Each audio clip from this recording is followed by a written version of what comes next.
Hi everyone, my name is Steve, and welcome to my YouTube channel, Ancestors in the Archives.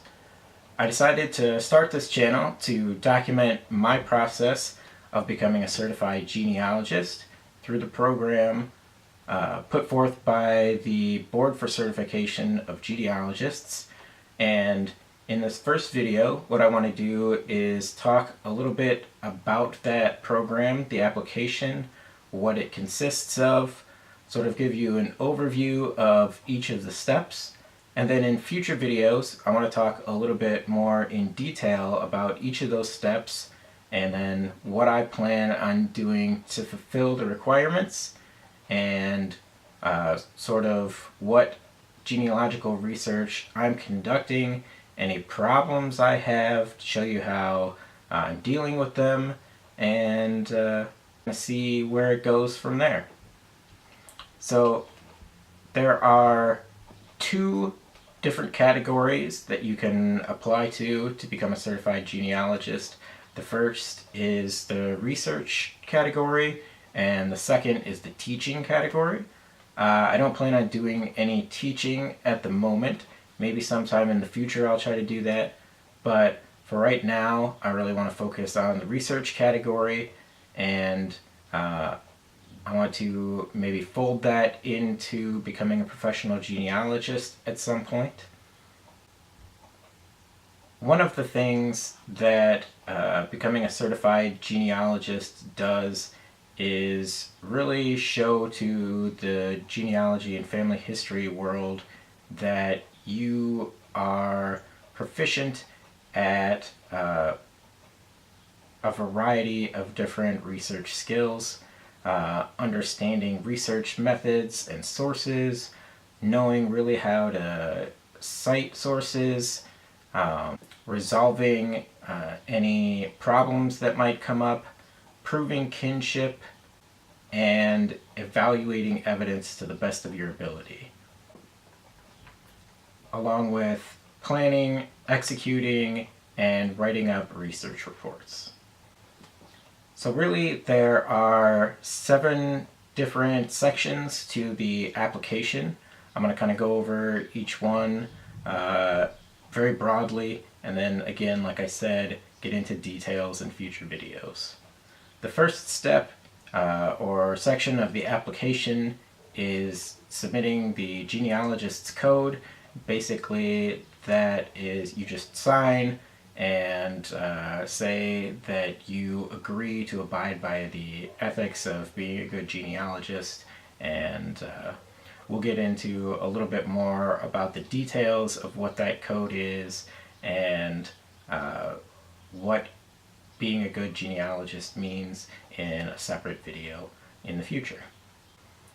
Second, you have to state what development activities you have been doing and how they've contributed to your understanding of genealogical research methods.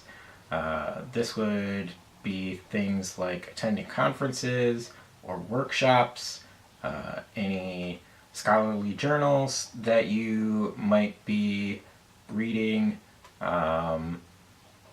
anything that contributes to your knowledge of how to do genealogy and family history. The next 2 sections consists of document work. These are historical documents. The first is supplied by the Board for Certification of Genealogists, the BCG. The second is supplied by yourself based on your research interests.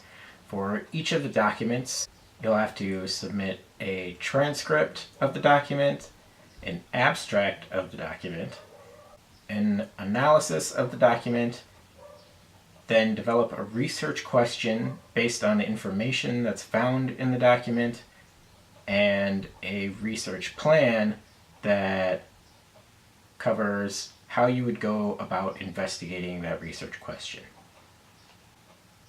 And you're going to do that for both the BCG supplied document and the document that you picked yourself.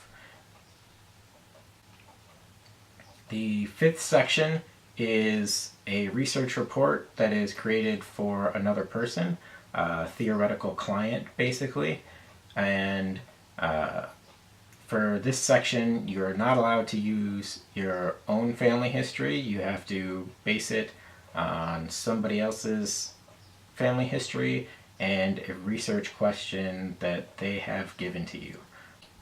And along with the report that you will submit, you also have to submit copies of the documents that you used and the authorization from the person to allow you to work on their family history.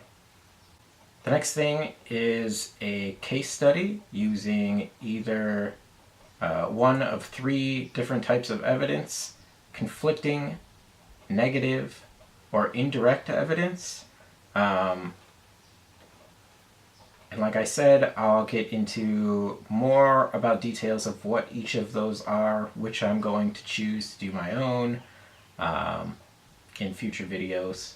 But basically, this is to show that you can deal with a genealogical problem that's not so straightforward and easy to solve, and you can demonstrate your abilities with these other sort of more nuanced types of research methods to solve genealogical problems. The final and probably largest section that you'll have to deal with is the kinship determination project. And for this section, you can submit either a narrative genealogy, a narrative lineage, or a narrative pedigree that consists of 3 successive generations. This is to demonstrate that you can do research of a broad scope. You're going to develop biographical information for each individual.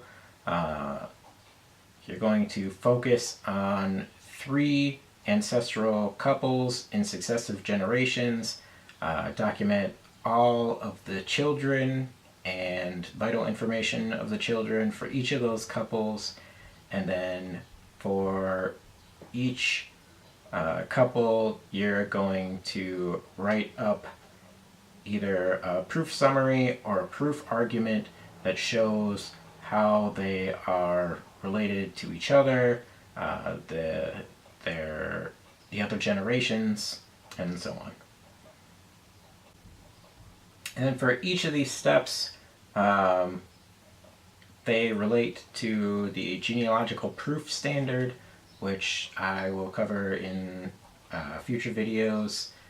Talk a little bit more about how each of the steps relates to different aspects of the genealogical proof standard.